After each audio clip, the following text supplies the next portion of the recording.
Hello and welcome to Everyday English.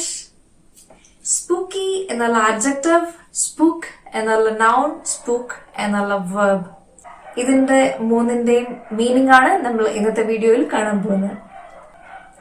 ഇതൊരു informal word ആണ് and you can use it in your everyday conversation.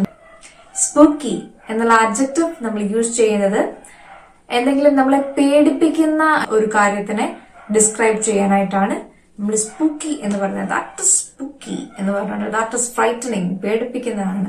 Okay, ആരെങ്കിലും നിങ്ങളെ ഇങ്ങനെ ഒളിച്ചു എന്ന് പേടിപ്പിച്ചു എന്ന് വിചാരിച്ചു, അപ്പം നിങ്ങൾക്ക് പറയാം ദാറ്റ് ഇസ് സ്പൂക്കി, പേടിപ്പിച്ചു കളഞ്ഞു എന്ന് പറയത്തില്ലേ. It was frightening, it was terrifying എന്നൊക്കെ പറയുന്ന സെയിം മീനിങ് ആണ് ഇറ്റ് വാസ് സ്പൂക്കി എന്ന് പറഞ്ഞാലുള്ളത്.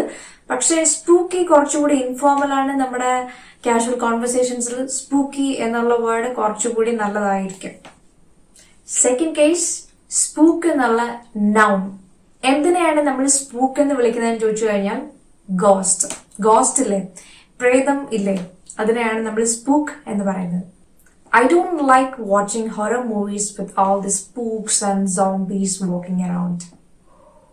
ഈ പ്രേതവും സോംബീസും ഒക്കെ ഇറങ്ങി നടക്കുന്ന കൈൻഡ് ഓഫ് മൂവീസ് ഒന്നും കാണാൻ എനിക്ക് ഇഷ്ടമല്ല.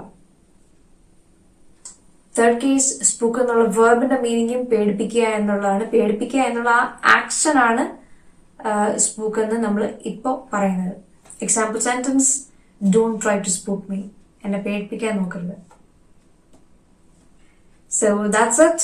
Bye bye.